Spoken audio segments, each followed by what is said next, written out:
Assalamualaikum warahmatullahi wabarakatuh. Halo teman-teman semuanya. Sekarang di video ini saya akan mencoba mempresentasikan tentang proyek ujian akhir semester saya dalam mata kuliah Framework Programming ya. Jadi perkenalan dulu, nama saya Ananta Deva. Saya dari Prodi Teknik Informatika di Institut Asia Malang ya. Tentunya di sini saya membuat video ini untuk memenuhi ujian akhir semester dari mata kuliah framework programming. Ya. Dan di sini kalau kalian lihat ya sekilas, saya membuat aplikasi dashboard ya, aplikasi dashboard untuk manajemen costnya yang premium tentunya. Ya, karena seperti namanya adalah Sultan, ya. Sultan Estate Management System. Ya. Ini sebenarnya saya mau bikin landing page-nya juga, cuman sepertinya nggak terlalu nutut ya, atau nggak sempat lah intinya. Nah, di sini ya, kalau kalian lihat sekilas, saya jelasin ya tampilannya dulu, baru nanti kita ke code breakdown-nya. Jadi di tampilan loginnya, kalau kalian lihat kan ya ini ya, ada login social loginnya ya. Dan di sini kita frameworknya kita menggunakan Django. Ini basisnya adalah Python. Ya. Tapi untuk front end-nya kita pakai Vue. Vue dan bundlernya pakai Vite. Ya. Dan di sini kita, atau saya ya lebih tepatnya, saya menerapkan yang namanya login dengan social account. Social account-nya salah satunya adalah menggunakan Google ya. Untuk yang Facebook ya. Untuk yang Facebook kemarin saya coba ternyata harus HTTPS ya. Nggak bisa pakai HTTP gitu untuk redirect URI-nya. Nanti saya jelasin secara code ya. Lalu ini ada login biasa ya, username atau email sama passwordnya. Untuk sistem atau fitur lupa passwordnya ini belum saya set. Jadi ya kurang lebih kita lebih mudah menggunakan Google atau username login. Ini bisa kalian eh, dapat credentialnya entah dari create super user atau lainnya. Ya. Nah, sekarang kita akan coba fitur loginnya ya. Loginnya di dua, intinya pakai dua cara lah ya. Pakai dua cara. Yang pertama kita akan coba yang namanya pakai cara login biasa ya, username atau email sama passwordnya. Tadi saya udah bikin yang namanya super user ya. Jadi ya harusnya ini bisa ya. Nah,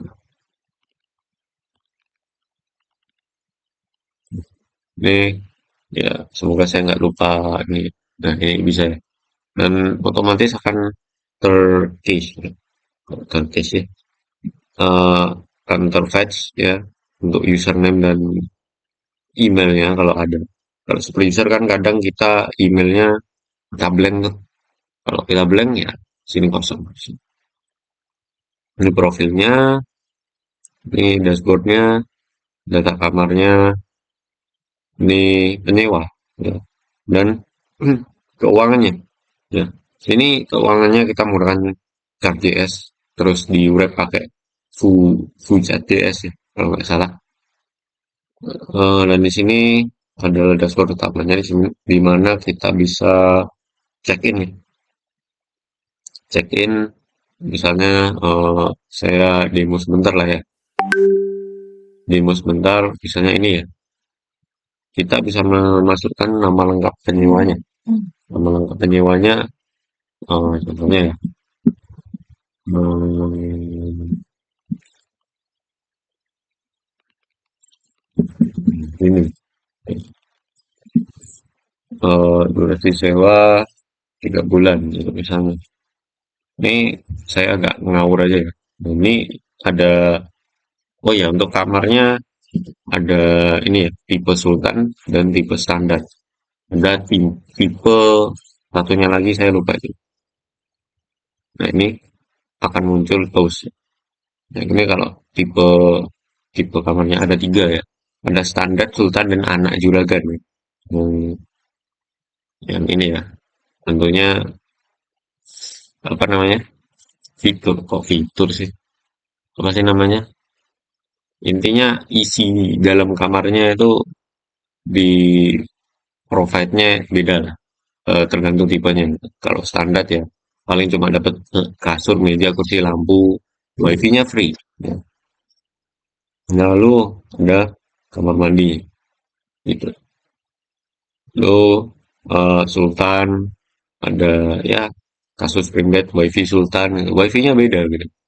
Karena udah harga 1 juta ya. Terus kamar mandi dalam. Nah, anak juragan nih kayaknya sama juragannya. Sini kita bisa pakai, bisa edit juga ya. Bisa edit, bisa remove, dan lain-lain. Cuman belum saya remove. Sini kita bisa lihat detail penyewanya, kita bisa check out juga. Bahkan nambah kamar pun bisa. Ini kita punyanya. Gitu. Yang terakhir adalah K011 ya.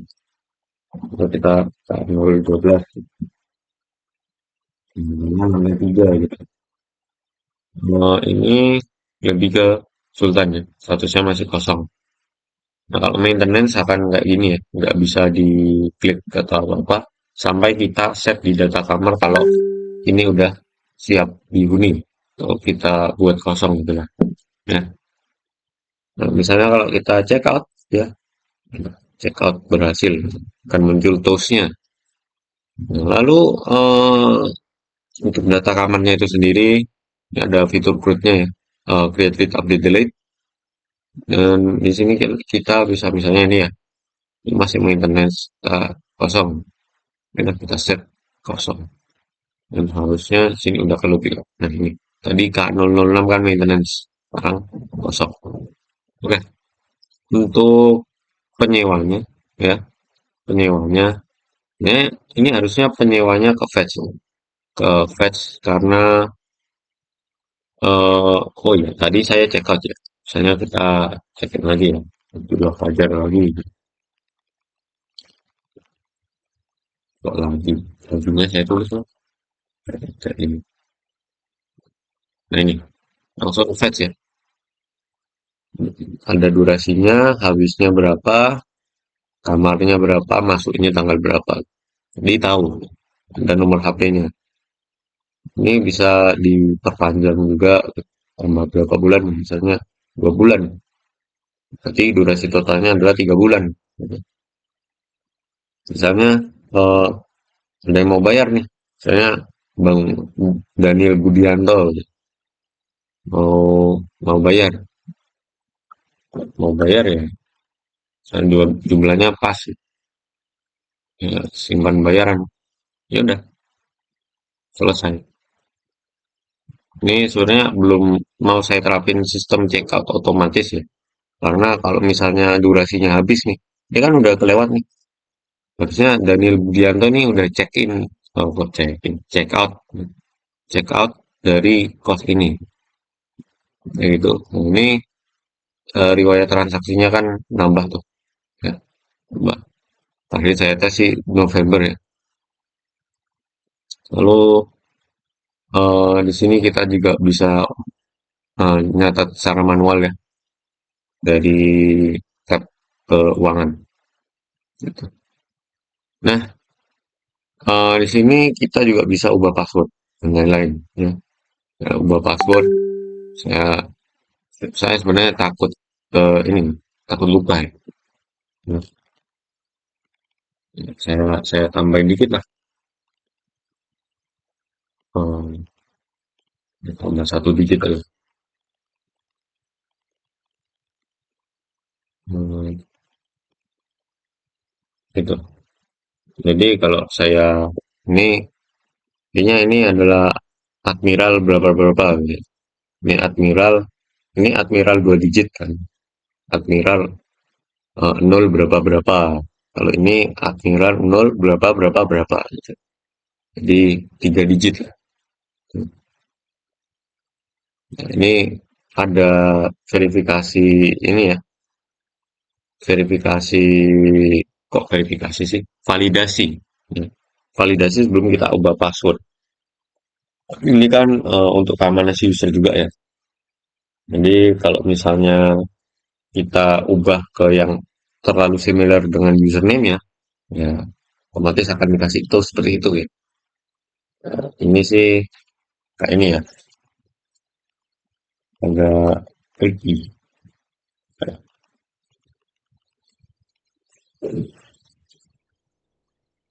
Ini password itu common. Ini kan ini saya 1 sampai 8, ini 1 sampai 8. Password itu common. Misalnya ya eh saya kasih ini aja. Hmm, hmm, hmm.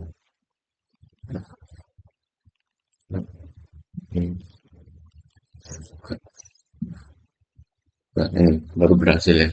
Itu tadi karakternya rumit. Saya nggak tahu. Saya akan ingat apa enggak. Saya tinggal bikin sih.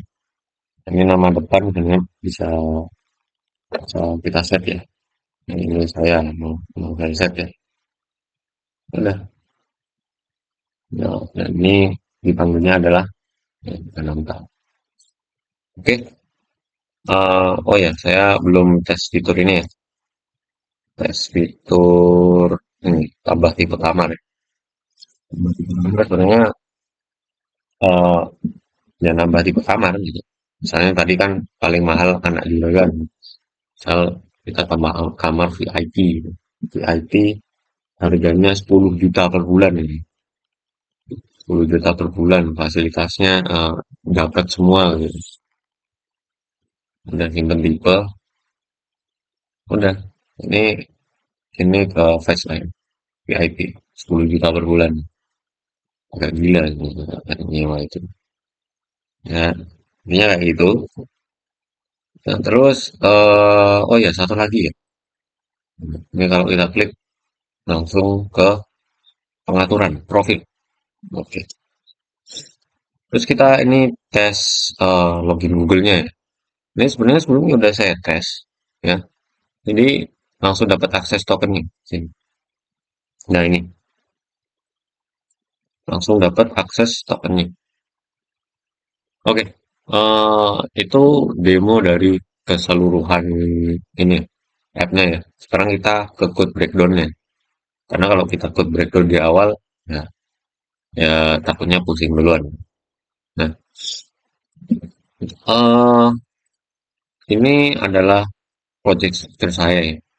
Jadi saya ini saya labs, kok collab sih. Apa sih istilahnya itu kalau yang kalau ini kan collapse, collapse atau expand. Yang nutup itu saya lupa istilahnya. Intinya itulah ya. Sebenarnya sini ada virtual environment dan saya udah siapin ini ya requirements-nya ya. Atau juga saya udah apa namanya? Udah saya push ke GitHub sebenarnya. Nah, di requirements-nya ya seperti yang kalian lihat ada yang namanya Django, Django All Out Course. Course ini untuk sistem decoupled ya, arsitektur decoupled yang akan saya jelaskan nanti. Oh, BTW ini arsitekturnya ini decoupled ya. Artinya apa? Artinya adalah front end dan back end ini kepisah. Nah, untuk detailnya saya jelasin nanti ya. Core shaders, terus ada Django filter buat DRF-nya, DRF ya, sama simple GBT-nya buat ini ya, autentikasi ke backend-nya buat dapat akses token sama refresh tokennya. Ada DRF Spectacular ya, buat ini ya, dokumentasi Swagger UI ya, buat API-nya. API documentation. Ada .env juga ya. .env ini penting ya buat nyimpen client ID dan client secret dari ini all out Google. Terus ada yang namanya request, ada PyGWT, terus banyak lah ya. JSON schema dan lain-lain. Dan ini DigiRes out cryptography ini buat ini kayak ibaratnya enkripsinya gitu, enkripsi code gitu. Sama ada sertifikatnya. Nah, lalu Saya jelasin tentang ini ya, sedikit tentang modelsnya. Sebenarnya ini udah dijelasin pas UTS, tapi saya jelasin lagi secara singkat aja. Eh, intinya ada tipe kamar, kamar, penyewa, sama riwayat pembayaran. Untuk relasinya sendiri ya, tipe kamar dengan kamar ya. Satu tipe kamar bisa memiliki banyak kamar. Artinya ini one to many. Tapi satu kamar hanya memiliki satu penyewa.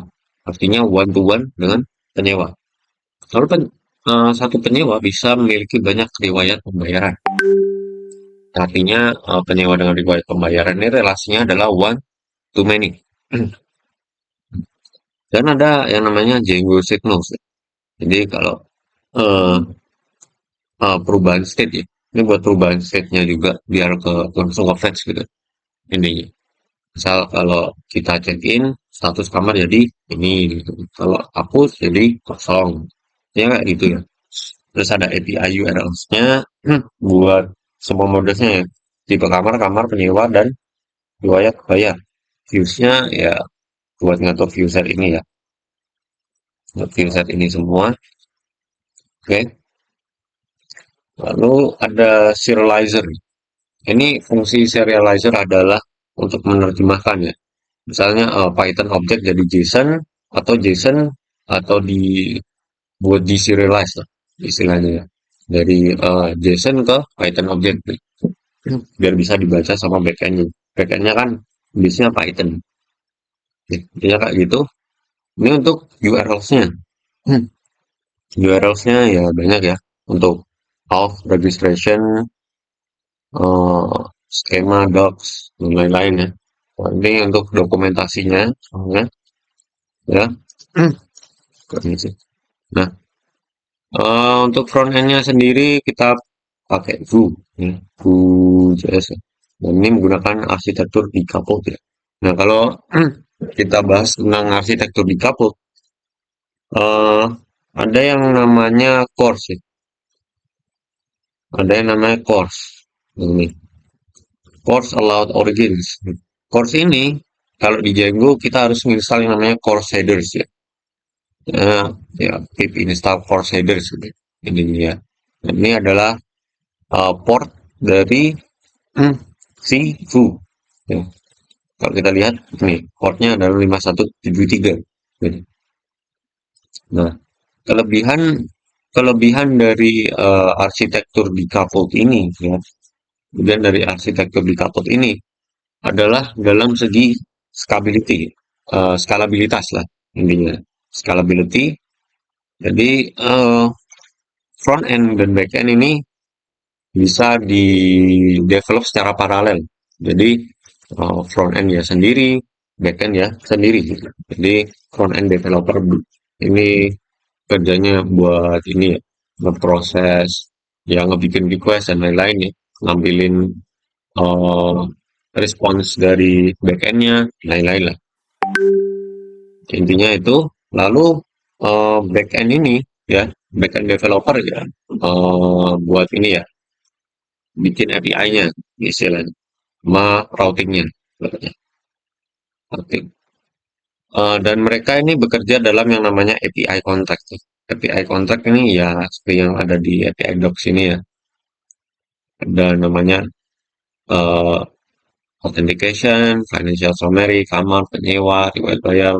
Dan ini mereka harus proses sesuai request yang mereka mau. Gitu. Nah, kalau kita breakdown gimana sih arsitektur di kaput ini, sebenarnya udah saya siapkan ya. Intinya kayak ini. Misal kita sebagai user, mau klik di interaksi di front end. User interaksi di front end. Dan di front end ini, eh, kan diproses nih, ya, diproses. Ya, di front end ini kan kita pakai foo sama feed, ya, buat feed ini buat bundlernya, ya. Intinya runningnya di localhost 5173 dan di front end ini ada yang namanya foo, pinia, access sama router.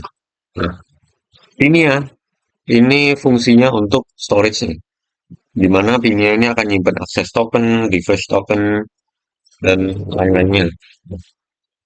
Eh, Sedangkan kalau Axios ini buat HTTP request. Jadi skemanya adalah front end akan mengirim ke Django ini, ke backend.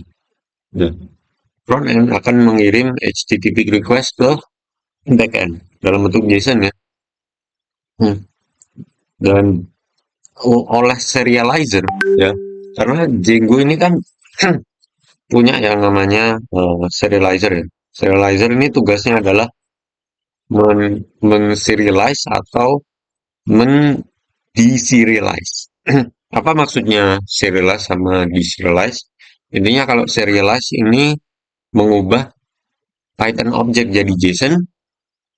Kalau deserialize artinya kita saat menerima request JSON kita di deserialize dulu jadi Python object biar bisa dibaca sama Django-nya gitu.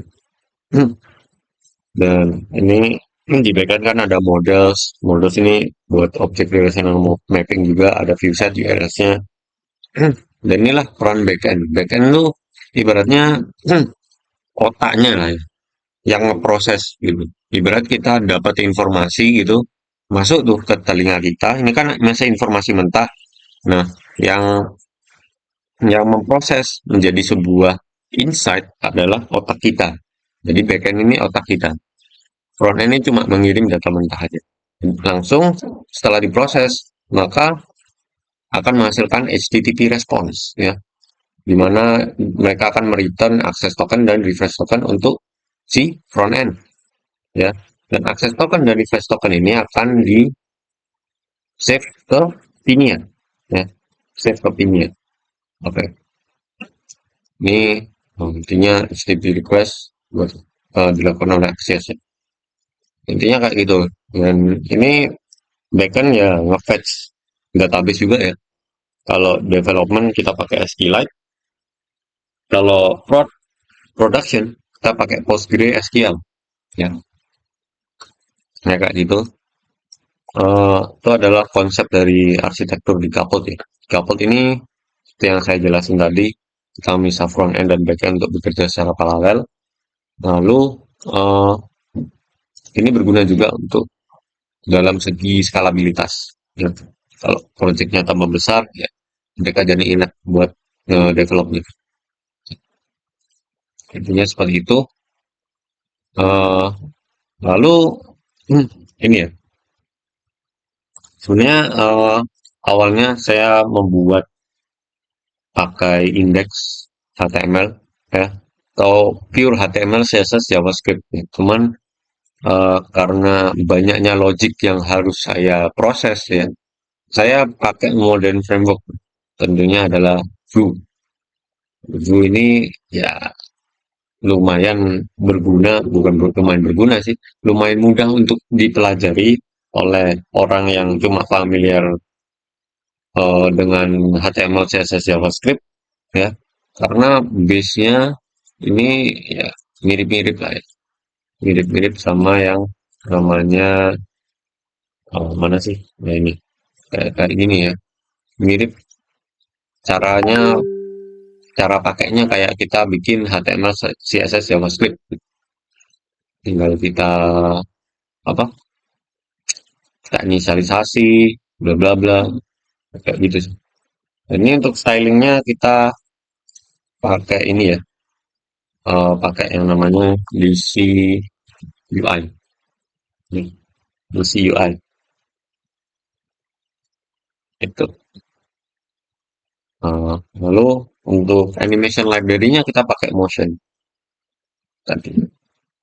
Jadi ini kita pakai itu semua untuk menghasilkan ya, saya cukup bangga sama hasilnya. Jadi ya lumayan lah ya, kayak gini. Oke, eh, kayaknya udah saya jelasin semua ya.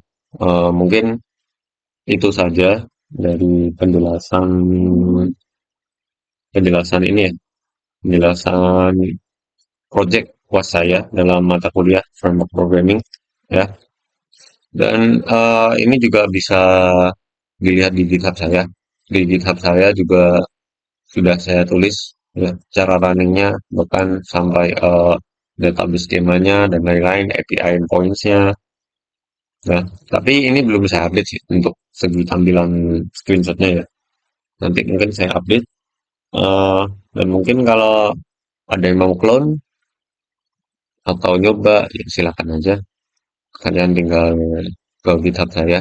Mungkin saya kasih linknya di deskripsi juga untuk clone ya. Silakan otak atik.